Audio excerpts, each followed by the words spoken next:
écoutez, voilà, le grand jour est arrivé. Je suis sorti de mon avant-première de The Batman il y a un petit peu plus d'une heure maintenant. Donc voilà, là ça va vraiment être une vidéo d'impression à chaud. Donc voilà, pas une analyse poussée quoi que ce soit, surtout que je vais évidemment rien spoiler du tout. Il n'y aura pas du tout de spoil. Et au cas où, dans les commentaires, j'adorerais avoir votre avis, mais si vous comptez spoiler, pensez bien à mettre spoiler et à laisser quelques lignes de vide, histoire que ça n'apparaisse pas pour les gens qui juste verraient les commentaires comme ça. Comme ça, voilà, ils auront à décider de mettre lire la suite. Et donc voilà, commençons. Alors.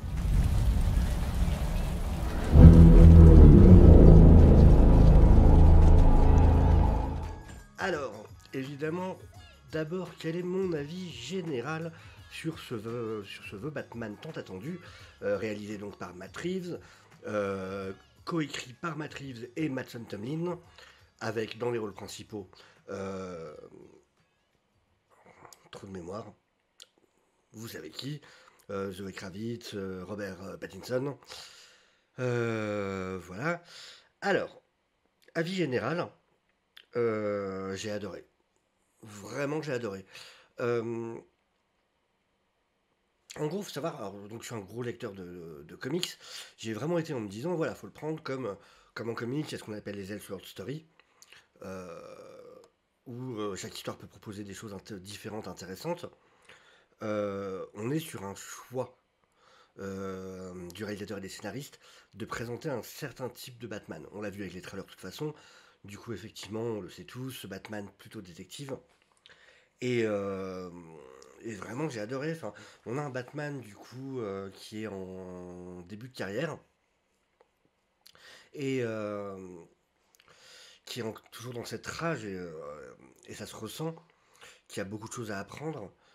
Et, euh, et vraiment, non, super. Écoutez, les points forts du film pour moi, alors encore une fois, sans rien spoiler, mais c'est magnifiquement tourné.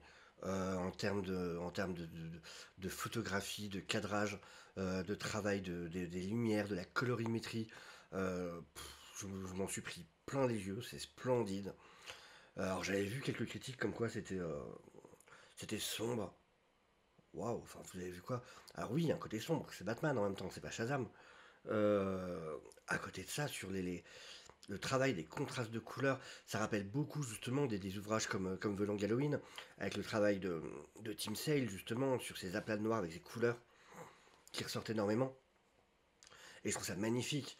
Euh, pour ceux qui voudraient une analyse plus précise du film et toute la partie spoiler, ça sera soit jeudi sur Réservoir Pop, jeudi soir, soit samedi soir. J'aurai la chance d'être avec. Je suis invité par David Actu Ciné sur sa chaîne donc Actu Ciné, avec Comic Guardian, Eloni, Eddie the Serial Vlogger. Il y aura aussi quelqu'un qui est sur Twitter, qui a un gros compte sur Twitter, qui a pas de chaîne YouTube, alors je sais plus le nom, mais qui est très sympathique à ce qui paraît, donc je suis curieux de faire sa connaissance. Donc voilà, donc samedi vous aurez vraiment un avis plus développé en début de soirée, et jeudi sur Réservoir Pop. Mais donc ouais, travail de l'image sur tous les plans juste incroyable.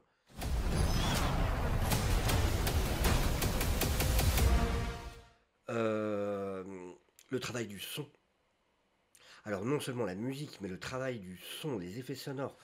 Dès que ça concerne les moteurs par exemple, que ce soit la Batmobile, que ce soit les motos, et puis tout le travail du son autour, il y a un énorme travail sur le son qui a été fait, que j'ai trouvé incroyable. Vraiment classe.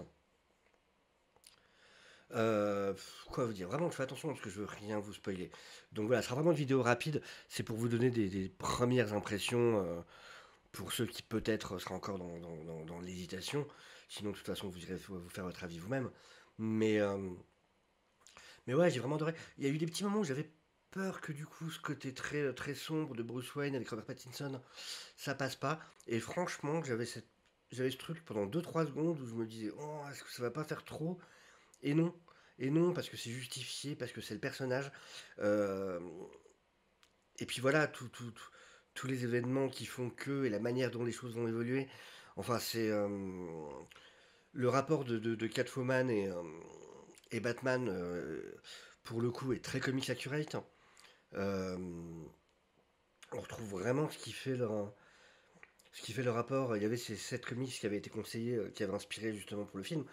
Et effectivement, on prend des Long Halloween, Amère Victoire, Catwoman One in Rome, euh, et même certains autres. Puis voilà, même dans les comics en général, on a vraiment. Et ils ont pris plein de choses, c'est assez. Il y a plein de petits éléments qu'ils ont vraiment repris des comics, même de petits détails dans leur backstory, dans leur histoire. Et je trouve ça vraiment cool. Du coup, il y a un joli travail qui a été fait là-dessus. Alors je sais que Matt Reeves, lui, avait lu quelques comics, mais vraiment comme ça, et on a vraiment lu pour préparer le film. Par contre, Matt Tomlin, lui, de son côté, c'est un vrai gros fan de Batman, donc je suis pas étonné par ça, mais effectivement, ils ont vraiment réussi à respecter énormément l'univers du Chevalier Noir. Et puis voilà, j'ai pas trop m'approfondir. C'était vraiment, voilà, c'était un petit truc rapide. Mais en tout cas, puis je me suis pas ennuyé, voilà. Aussi une des questions, donc ça fait 3 heures, je me suis pas ennuyé du tout. J'ai pas trouvé de vrai ventre plat. Je me suis demandé à un moment comment ils allaient relancer pour continuer, mais plus parce que justement j'étais dans cette analyse-là. Et ça se fait tout seul, et effectivement, non, vraiment, les 3 heures sont passées très vite. Je sais que j'étais avec mon père, qui lui est peut-être un peu moins. Il regarde beaucoup de films, mais il est moins cinéphile et il est surtout pas du tout aussi fan de comic books et de comic books movie. Et je lui ai demandé, lui, pareil. Franchement, les 3 heures, hein, il m'a dit que c'était passé vraiment tout seul, qu'il n'avait pas eu l'occasion de s'ennuyer. Donc, pas de problème là-dessus. Ça passe vraiment bien. Et voilà, non, franchement, bravo, bravo Matt Reeves, Matt Tomlin et toute l'équipe qui a travaillé dessus. Selina Kyle, convaincante, très convaincante dans son rôle. Robert Pattinson, pareil.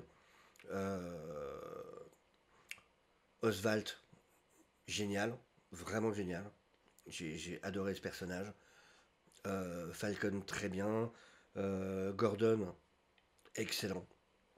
C'est tous les acteurs jouent leur rôle. Vraiment, ça correspond à cet univers. Et gros point positif sur Gotham. Gotham qui existe, qui est une ville, qui a une âme. Ce qu'on n'avait pas vu depuis Burton, et encore même avec Burton, par ce point-là. Avec Burton, c'était sur le côté style, sur le côté visuel de Gotham. Mais là, réellement, on a une ville qui existe. Et ça, je pense vraiment que c'est la première fois qu'on le voit en film. Une Gotham qui est un personnage à part entière. Et ça, ouais, ça c'est un point qui forcément en tant que lecteur de comics me plaît énormément. Bah écoutez, voilà. Je vais pas aller plus loin là-dessus. Je veux surtout pas risquer de rentrer dans quoi que ce soit qui puisse spoiler quoi que ce soit. Donc voilà, ce que j'ai à vous dire, c'est vraiment, je vous le conseille. Sincèrement. Mais non, non, mais vraiment j'ai adoré. Super film. Je regrette pas, je ne demande pas mieux que d'avoir des suites. Euh, une trilogie dans cet univers-là, je dis ok. Vraiment, je veux voir comment ça peut évoluer. Et vu ce qu'on m'a offert là, enfin du cinéma. Là, on m'a offert du cinéma. Et ouais, c'est du cinéma avec Batman. Et ça, c'est cool. Franchement, alors c'est pas pour le tacler encore, mais excusez-moi, mais après un Spider-Man No Way Home, de voir le travail de réalisation là, waouh, c'est le jour et la nuit. Là, vraiment, ok, c'est du cinéma. On peut l'appeler comme ça. Voilà, et ben écoutez, en tout cas, je vous souhaite une excellente soirée, journée, quoi que ce soit. Une excellente semaine à tous. N'hésitez pas à vous abonner, à cliquer sur la petite cloche, vous connaissez le système, à liker la vidéo si vous avez aimé la vidéo. Euh, et surtout, avec plaisir pour échanger dans les commentaires avec vous sur ce que vous avez pensé du film. Comme je vous l'ai dit encore une fois, donc évitons les spoilers pour ceux qui l'auraient pas encore vu qui passeraient par là. Donc voilà, faites attention que la partie spoiler n'apparaisse pas comme ça directement dans les commentaires, s'il vous plaît. Et voilà, sinon, donc, ouais, impatient de pouvoir discuter avec vous. Ciao tout le monde! I got you! I got you!